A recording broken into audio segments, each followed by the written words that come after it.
E aí, galera, sejam todos muito bem-vindos aqui ao canal do Professor PC. Estou aqui mais uma vez para ajudar todo mundo aí que está nessa correria aí, fim de ensino médio, hein? Chegando a prova do Enem, estamos aqui para ajudar você a se dar bem, essa força aí, sobretudo nesse momento de distanciamento social, estamos aqui, certo? Hoje a gente vai fazer mais um aulão de Ciências Humanas aqui do Enem com o Professor PC. A gente vai responder algumas questões que correspondem à prova do Enem de 2018, certo? Umas poucas questões para que a aula não fique tão distante assim. Então, galera, é o seguinte, eu queria pedir para vocês, antes de começar, que vocês deem uma força, compartilhem com os amigos de vocês, estudantes também, que estão precisando, que estão olhando, que é para dar uma força para a gente. Se inscreve no canal, deixa o gostei no vídeo, para a gente ter o feedback, saber que vocês estão curtindo, saber que vocês estão gostando. Deixa sugestões lá embaixo nos comentários, certo? Tire dúvidas das questões, faça perguntas, eu estou acompanhando, eu estou vendo, vou ver se vocês estão aí, vou responder direitinho com vocês. E também se tiver alguma sugestão, alguma crítica, pode fazer tranquilo, que eu estou aqui para isso, ok? Beleza, pessoal? Então vamos lá. Bom, pessoal, vamos então à resposta da nossa primeira questão. Muito bem. Primeiro vamos proceder com a leitura dos textos que estão aí. Texto 1. A centralização econômica, o protecionismo e a expansão ultramarina engrandeceram o Estado, embora beneficiassem a burguesia incipiente. Fragmento do primeiro texto, né? Tirado aí de um livro chamado O Mercantilismo. Texto 2. As interferências da legislação e das práticas exclusivistas restringem a operação benéfica da lei natural na esfera das relações econômicas. Tá. Texto 2, né, tirado do livro clássico do liberalismo político, né, A Riqueza das Nações, do filósofo e economista inglês Adam Smith. Esses dois textos, eles, já de cara, a gente pode perceber que eles apresentam duas ideias, dois posicionamentos a respeito da relação entre o Estado e a economia. Dois posicionamentos conflitantes. Então, vamos aqui ao enunciado, para a gente poder explicar melhor isso aí. Entre os séculos XVI e XIX, diferentes concepções sobre as relações entre Estado e economia foram formuladas. Tais concepções, associadas a cada um dos textos, confrontam-se respectivamente na oposição entre as práticas de...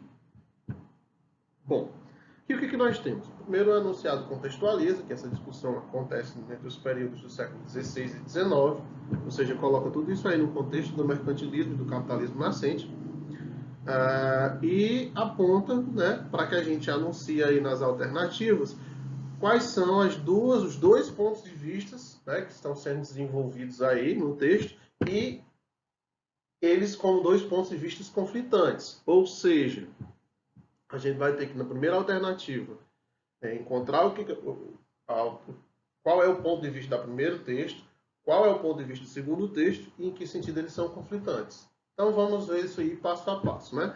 Letra A. Valorização do pacto colonial versus combate à livre iniciativa. Então é o seguinte, vamos lá. O primeiro texto tem alguma relação com a valorização do pacto colonial? Sim. Por quê? Porque o pacto colonial nada mais é do que uma exigência da metrópole em relação à sua colônia, ou seja, o Estado Nacional Europeu exigia da colônia, por exemplo, isso aconteceu aqui no Brasil em relação a Portugal. Os portugueses, o pacto colonial imperou aqui no país e nada mais é do que o seguinte: a colônia só vende para a metrópole e só compra da metrópole. Ou seja, para Portugal, no caso específico brasileiro, o pacto colonial era uma forma de proteger o Estado português, porque só comprando mercadoria do Brasil, o preço era mais barato.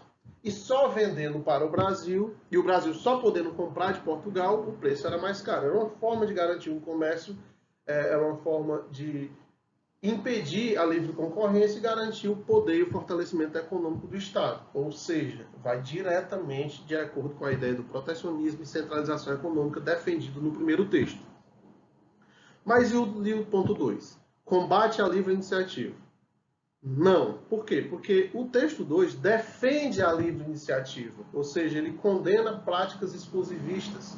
Então, No caso, ele defende a livre iniciativa, não a combate. Ou seja, essa letra A não representa o gabarito. Letra B. Defesa dos monopólios régios versus apoio à livre concorrência. Essa sim. Por quê? Monopólios régios, régios de reino, de rei, nada mais é do que o Estado querendo garantir o monopólio, a exclusividade, né, centralizando as atividades econômicas no sentido de se fortalecer. E é a ideia do texto 1. E o próximo, apoio à livre concorrência. Exatamente o que o texto 2 defende. Um dos pilares do liberalismo é a livre concorrência de mercado. Ou seja, gabarito, letra B. Mas vamos aqui dar uma olhadinha nas outras alternativas para que a gente consiga entender por que não são as outras e, enfim, esclarecer. Alternativa C, formação de sistema metropolitano. De cara, os dois textos não tratam sobre sistemas metropolitanos.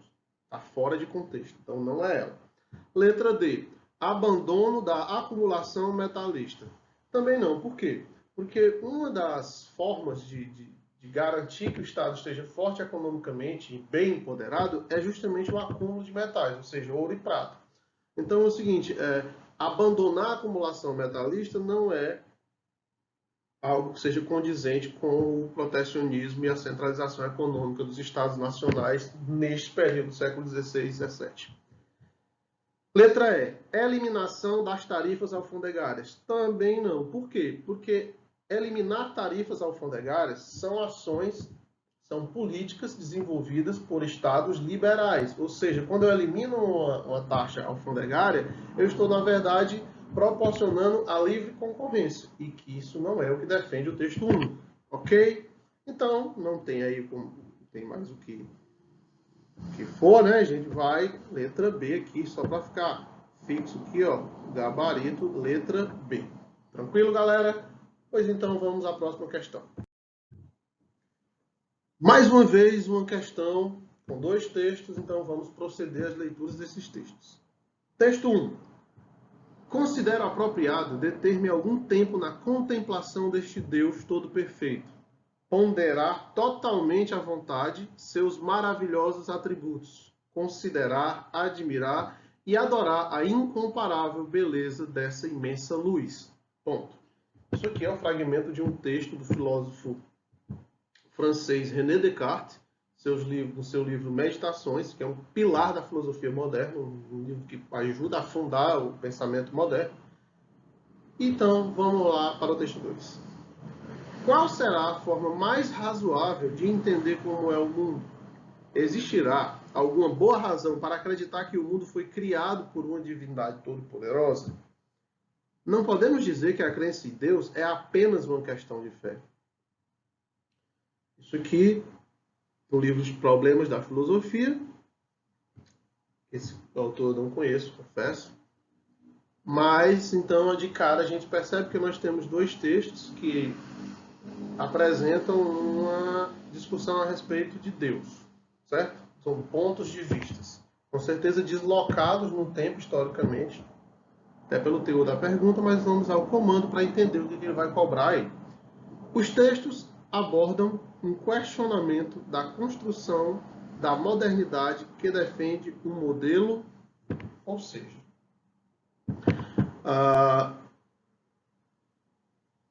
o que tem basicamente aqui é que esses dois textos eles vão representar o que se chama de modernidade. Em filosofia, modernidade nada mais é do que todo o pensamento filosófico que foi construído a partir dos pensadores modernos.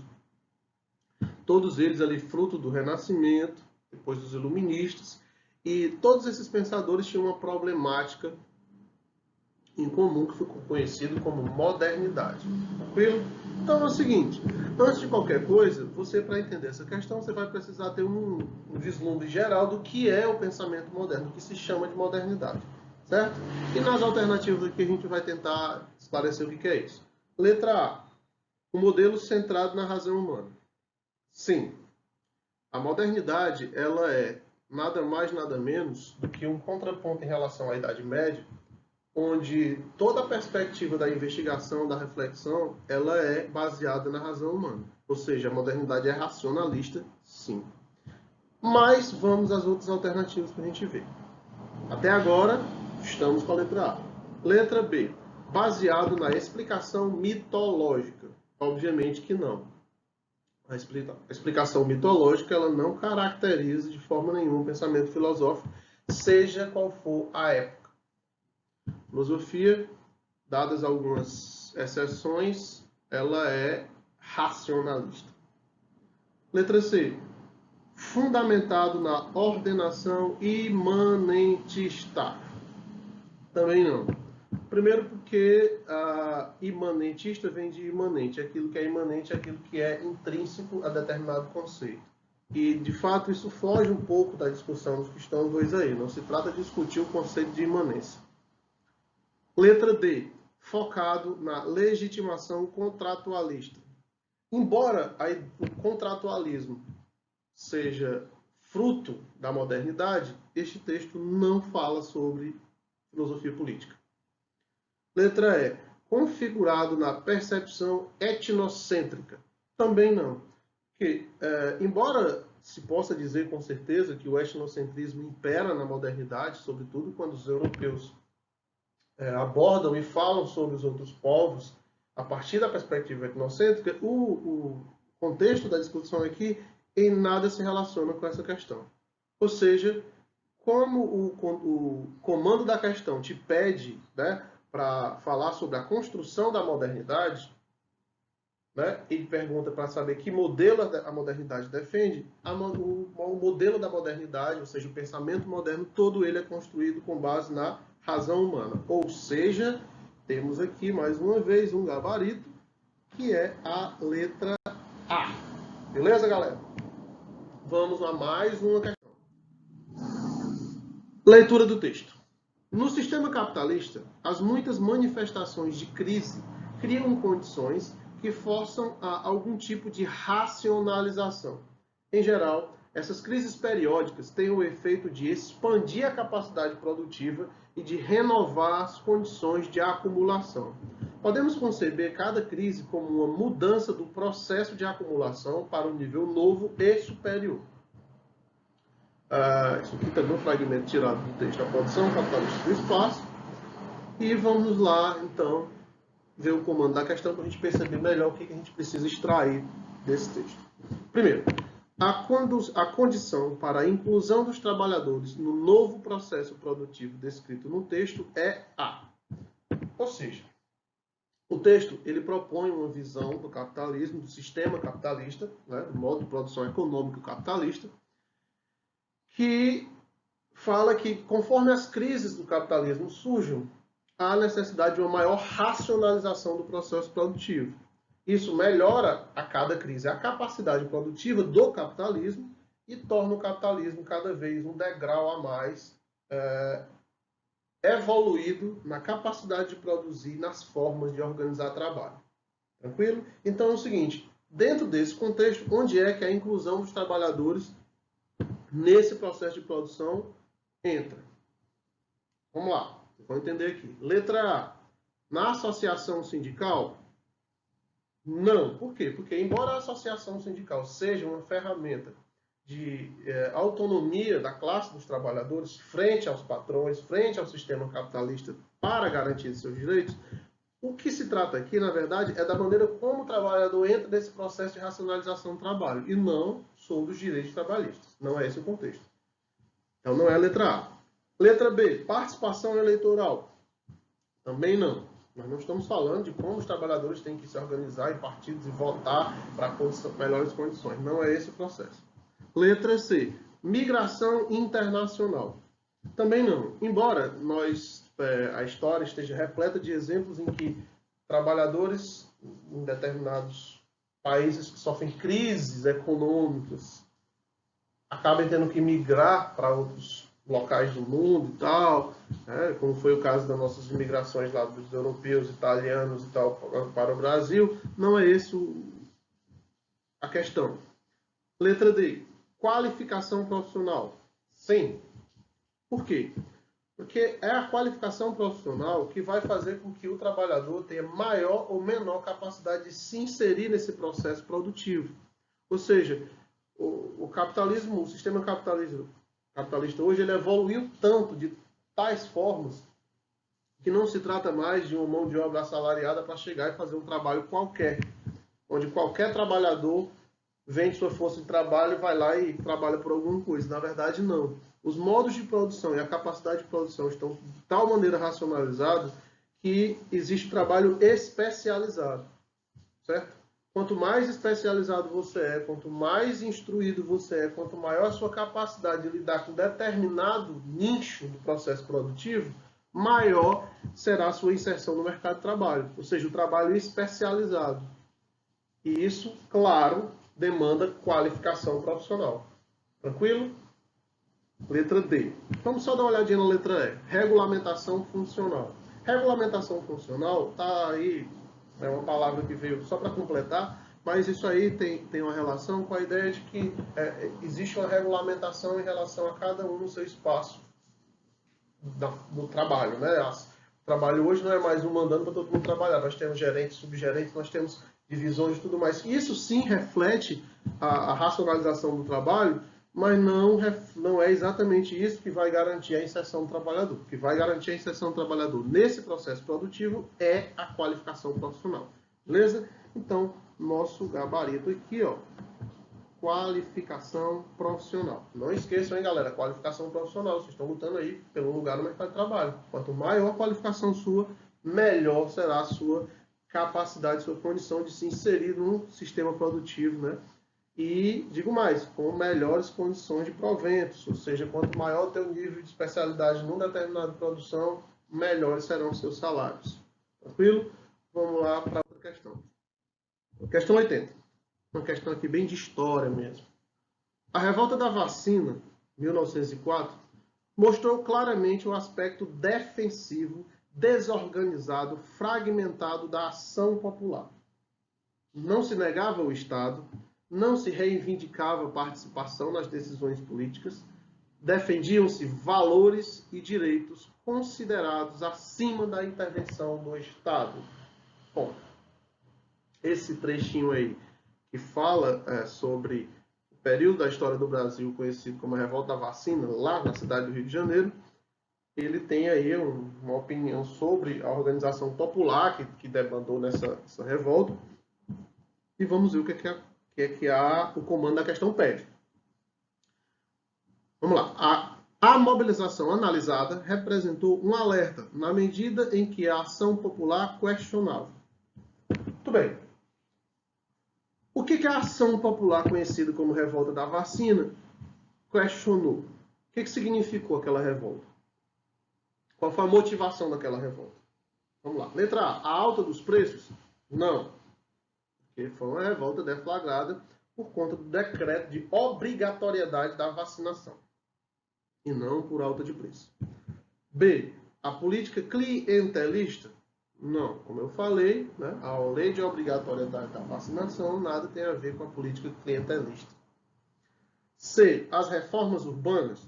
Não. Embora as reformas urbanas estejam historicamente muito próximas do que aconteceu na revolta da vacina, não é esse o caso. B. O arbítrio governamental. Sim. Por quê? Arbítrio é a liberdade de escolha. É o direito de escolher. E o que a revolta da vacina representou para a população? Como o próprio texto fala, foi um movimento desorganizado, de aspecto defensivo, ou seja, eu quero me proteger daquilo que vem lá de outro canto, fragmentado. Foi uma revolta popular, mas não se negava, não era uma coisa organizada, política, não era isso que se questionava. O que se questionava era o que o texto chama aqui de direitos considerados acima da intervenção do Estado, era a sua liberdade pessoal. Com a revolta da vacina, as pessoas se negavam a aceitar a obrigatoriedade da vacina por dois motivos. Primeiro, porque as pessoas, naquele contexto, elas se sentiam invadidas, o próprio corpo invadido. E segundo, porque como a vacina ainda era novidade para a população analfabeta e completamente alienada da relação, dessas relações científicas, o que seriam vacinas, o que não seriam, eles compreendiam vagamente que a vacina era injetar a doença dentro do seu próprio corpo, o que não deixa de ser verdade na definição de vacina. O que ocorre é que essa má compreensão acabou deturpando. Para as pessoas, o governo estava decidindo, ou seja, estava tendo o arbítrio de obrigá-las a se infectar com a doença. Muita gente compreendeu isso como se o governo quisesse matar as pessoas, né? Fazer os pobres, os desgraçados fossem mortos e tal. Ninguém compreendeu aquilo naquele momento, a população, como uma campanha sanitarista. Ou seja, letra D. E letra E, isso é para a gente ver as práticas eleitorais. Não era isso que se questionava. Tranquilo? Então, o que se questionava na revolta da vacina era o arbítrio do governo, ou seja, o direito do governo de vir lá e infringir as liberdades individuais e querer interferir no corpo das vítimas e tal e tal. Aquela questão foi essa. Tranquilo? Então, próximo. Vamos lá. Leitura. A tribo não possui um rei, mas um chefe que não é chefe de Estado. O que significa isso? Simplesmente que o chefe não dispõe de uma autoridade, de nenhum poder de coerção, de nenhum meio de dar uma ordem. O chefe não é um comandante. As pessoas da tribo não têm nenhum dever de obediência. O espaço da chefia não é o lugar do poder. Essencialmente encarregado de eliminar conflitos que podem surgir entre indivíduos, famílias e linhagens, o chefe só dispõe para restabelecer a ordem e a concórdia, do prestígio que ele reconhece à sociedade.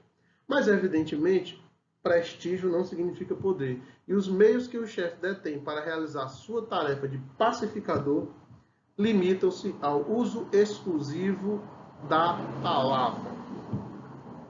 Texto aqui tirado do livro A Sociedade contra o Estado. Tem uma reflexão aí, né? Se a gente for parar para pensar, nós vamos ver que o texto usa o nosso parâmetro de autoridade de Estado, ou seja, com as leis, com o poder de coerção do Estado e tudo mais, e compara com o chefe de uma tribo, onde essa ausência de força coercitiva, de poder de lei e tudo mais, ela acaba trazendo uma discrepância muito grande entre o que é a autoridade de uma tribo e o que é a autoridade do Estado moderno que a gente vive hoje. Então vamos ver o que é que o comando da questão nos pede. Primeiro, o modelo político das sociedades discutidas no texto contrasta com o do Estado liberal burguês, porque se baseia em... Então é o seguinte, foi exatamente o que eu disse. O Estado liberal burguês, que é o nosso, onde o Estado representa a autoridade, força coercitiva, é contrastado com essa ideia, né, de autoridade do texto, que é a ideia do chefe da tribo. E qual é o contraste aí? Né? Vamos lá. Letra A. Imposição ideológica e normas hierárquicas. Não se trata de imposição ideológica. Letra B. Determinação divina e soberania monárquica. Não, a determinação divina e soberania monárquica não é característica do Estado liberal. O Estado liberal já é um Estado democrático republicano. Letra C. Intervenção consensual e autonomia comunitária. Exatamente. Observe bem que, enquanto o Estado liberal, burguês, ele está baseado numa lei maior e ele exerce sim uma força, não é à toa que nós temos uma polícia, nós temos um juiz, nós temos o Estado como aquele repressor de conflitos. Enquanto o Estado liberal burguês é assim, na noção apresentada no texto, o que existe ali, né, na garantia da ordem social, é a intervenção consensual, ou seja, o diálogo que busca um consenso entre as partes conflitantes, e a autonomia, de fato, ela é comunitária. Não há um poder centralizado na autoridade do Estado que comanda tudo. É a própria comunidade que confere àquele líder um respeito, certo? E uma autoridade. Ou seja, letra C. Mas vamos às outras alternativas. Letra D. Mediação jurídica e regras contratualistas. Não, a mediação jurídica e as regras contratualistas, elas dizem mais sobre o Estado liberal burguês. Letra E. Gestão coletiva e obrigações tributárias. Embora a noção apresentada no texto fale sobre gestão coletiva, não há relação nenhuma de obrigações tributárias, ou seja, de pagamento de impostos para uma autoridade central, que é o Estado. Ou seja, nossa alternativa é a alternativa C. Tranquilos? Vamos para a próxima. Questão 49. O filósofo reconhece-se pela posse inseparável do gosto da evidência e do sentido da ambiguidade. Quando se limita a suportar a ambiguidade, esta se chama equívoco. Sempre aconteceu que, mesmo aqueles que pretenderam construir uma filosofia absolutamente positiva, só conseguiram ser filósofos na medida em que simultaneamente se recusaram o direito de se instalar no saber absoluto. O que caracteriza um filósofo é o movimento que leva incessantemente do saber à ignorância, da ignorância ao saber, e um certo repouso neste movimento. Bom, isso aqui é tirado do texto Elogio da Filosofia, do filósofo francês Merleau-Ponty, e ele apresenta uma característica do que é ser filósofo.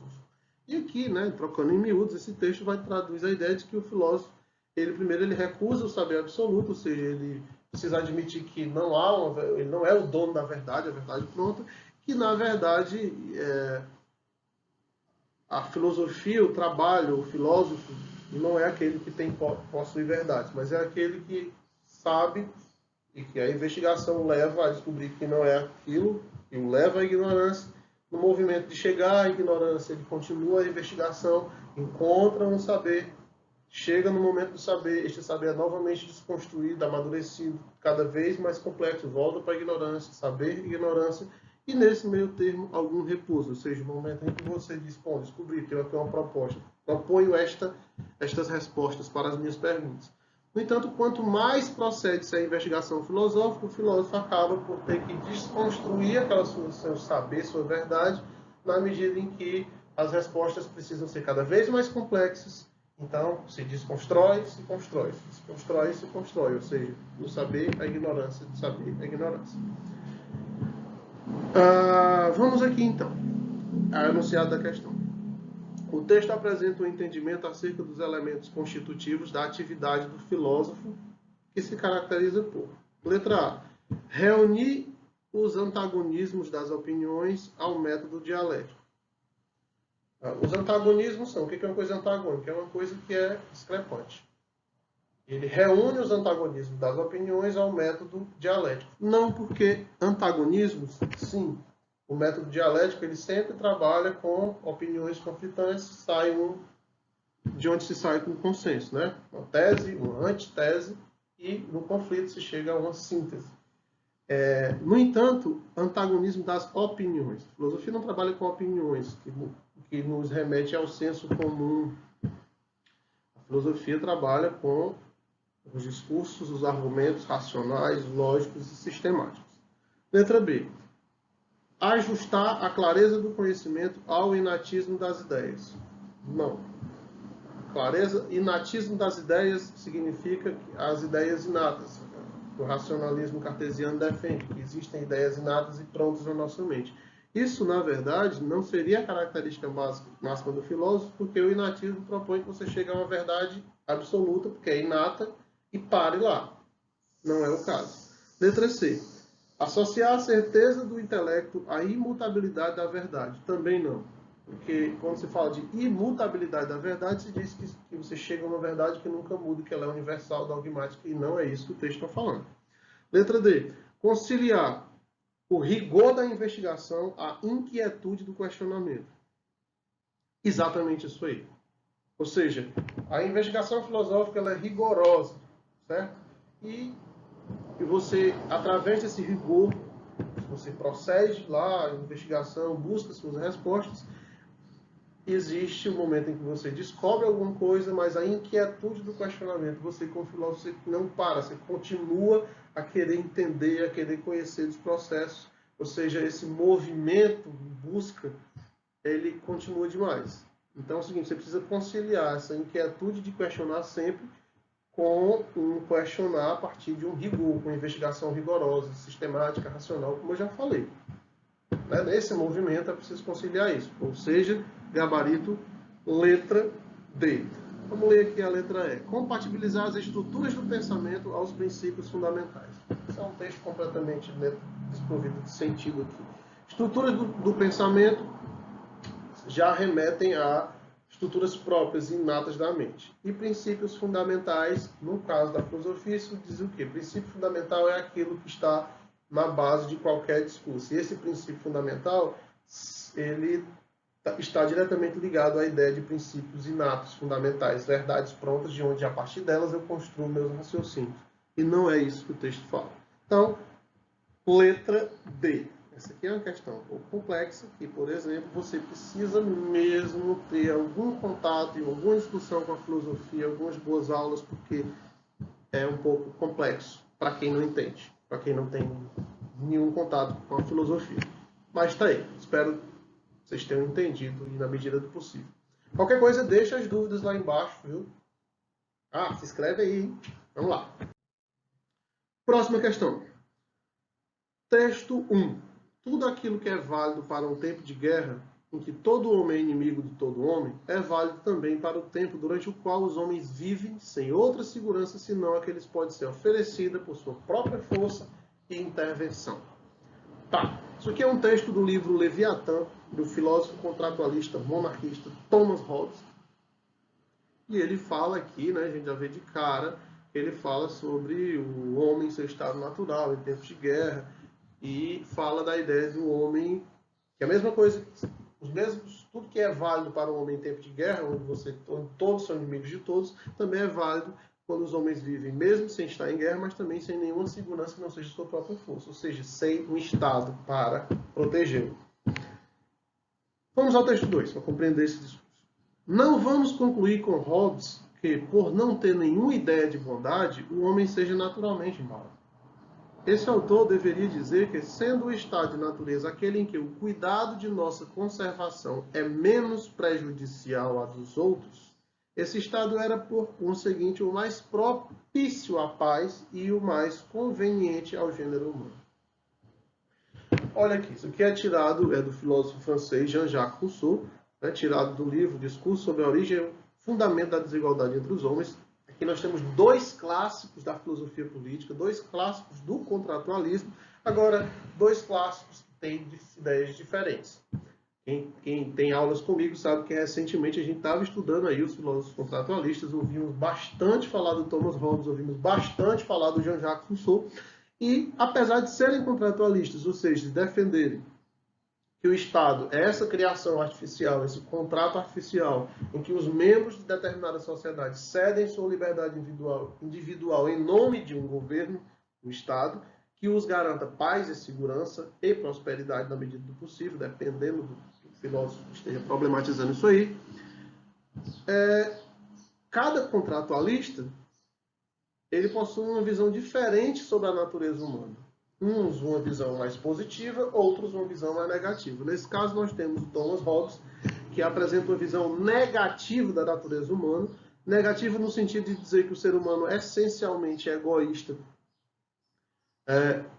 com a ausência do Estado, viveria plenamente em estado de guerra, e tudo isso jamais garantiria paz ou prosperidade, de maneira em que o ser humano mal, pelo seu egoísmo, precisaria de um Estado, e esse Estado existiria como garantidor da paz e da segurança, mas não a partir daquele que proporciona a emancipação humana. Muito pelo contrário, o Estado seria aquele Leviatã, aquela força poderosa que viria para frear os instintos egoístas humanos. Ou seja, o Hobbes, por exemplo, era um monarquista. Ou seja, não se trata do contratualismo liberal, do John Locke, por exemplo, defender o poder legislativo, a república, a democracia, enfim. Na verdade, o Thomas Hobbes ele é monarquista porque o rei, a figura do monarca, ele é aquele que representa o Estado e que vem frear os impulsos, as desordens naturais que o ser humano viveria. Ou seja, nesse sentido, o Estado ele é uma força coercitiva. Por isso que, no outro texto, o Rousseau, que pensa totalmente diferente disso, ele diz que os seres humanos, na verdade, dotados de capacidade própria, racionais, viveriam num estado de natureza mais simples. Essa condição mais simples faria com que aquilo que fosse necessário para os seres humanos tornarem autossuficientes, ou seja, conseguirem sua própria sobrevivência, seria aquilo que menos prejudicasse uns aos outros. A sociedade mais moderna, com as ambições, com lutas por posse de terra, com luta por posse de riqueza e tal, essas seriam, segundo Rousseau, as condições que levariam os homens ao conflito e à guerra. No estado de natureza, o homem simples, integrado à vida simples, né, a imagem do bom selvagem, aquele nativo da floresta que vive em harmonia na relação com a natureza, aquilo seria sim um mundo paradisíaco, um mundo onde você estaria menos propício à guerra, segundo a ótica do Rousseau. E, portanto, o gênero humano, no momento inicial, no chamado estado de natureza, ele seria, na verdade, o momento em que os seres humanos estariam propícios à paz. Então nós temos duas ideias aqui diferentes, dois pontos de vista sobre a natureza humana. Vamos às questões, vamos ao comando para entender melhor isso aqui. Os trechos apresentam divergências conceituais entre autores que sustentam o entendimento segundo o qual a igualdade entre os homens se dá em razão de uma. Vamos lá. A igualdade entre os homens, nesse caso, entendo igualdade entre os homens, é o seguinte: o Estado contratualista garante a igualdade entre os homens. E por quê? Letra A. Em razão da predisposição ao conhecimento. Não. O Rousseau até sim, porque segundo o Rousseau, a própria racionalidade humana faz com que o ser humano enxergue o que é melhor para ele e decida que as pessoas de fato são iguais.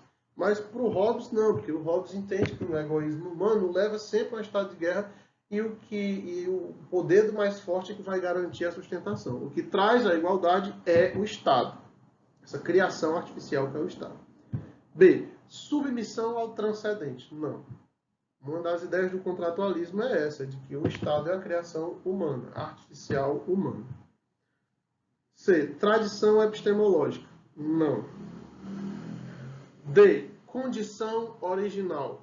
Sim. E. Vocação política. Não. Por que é condição original? Porque para todos os filósofos contratualistas, o ser humano, por natureza, ele nasce igual e absolutamente livre. Ou seja, há um estado natural que garante que os seres humanos sejam absolutamente livres e iguais. Ou seja, aquele momento em que não havia governos, não havia estados, o momento mais primitivo. Os filósofos contratualistas, eles também são herdeiros do jusnaturalismo, ou seja, ou direito natural. Segundo os defensores do jusnaturalismo, os seres humanos, por natureza, eles nascem iguais e livres. Porque não há uma lei transcendental que venha dizer quem é melhor do que ninguém ou quem merece o poder mais do que o outro. O problema é que, a partir desse nascimento, a partir dessa condição original de ser livre e igual, eles vão divergir de ideias. Para o Rousseau, as pessoas livres e iguais, elas entenderiam racionalmente, dadas aquelas condições de simplicidade, que poderiam viver tranquilamente. O que levaria os seres humanos à construção do Estado civil, para o Rousseau, é a necessidade de progresso, de ampliar as capacidades, de melhorar as condições de sobrevivência, de sobreviver aos conflitos naturais, de resolver os problemas que o mundo mais em isolamento poderia gerar. Tanto é que o Rousseau, quando fala do Estado, ele diz que os males do Estado são gerados pelo próprio Estado e que é preciso renovar o contrato social no sentido de reestabelecer, de resgatar essa natureza pacífica e próspera dos seres humanos. No caso do Hobbes, a condição natural de todos serem livres e iguais levaria a uma prática em que a liberdade absoluta de todos os homens faria com que os mais fortes dominassem os mais fracos, e isso geraria uma situação de guerra absoluta, e o que levou a gente a fazer o Estado foi a necessidade de frear esse estado de conflito e de guerra que impedia o desenvolvimento humano. Então é o seguinte, os dois, apesar das divergências, têm um ponto em comum, que é para falar que a igualdade dos homens é uma questão que parte de uma condição original. Ou seja, originalmente nós somos livres e iguais. Letra D. Desculpa aí o borrado, Jesus Cristo. Vamos lá. Próxima questão. Os seus líderes terminaram presos e assassinados.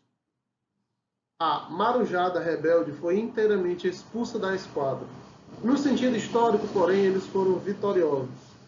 A chibata e os outros castigos físicos infamantes nunca mais foram oficialmente utilizados.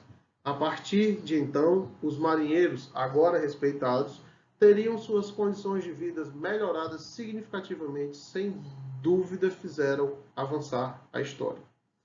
A revolta dos marinheiros de 1910. Bom, cara, esse texto aqui é uma questão básica de história do Brasil que fala sobre a revolta da chibata, uma revolta que foi levada a cabo por marinheiros. Vamos aqui ao comando da questão. A eclosão desse conflito foi resultado da tensão acumulada na Marinha do Brasil ou seja, qual foi o que gerou, qual foi o estopim desse conflito aí. Letra A. O engajamento de civis analfabetos após a emergência das guerras externas. Não. B.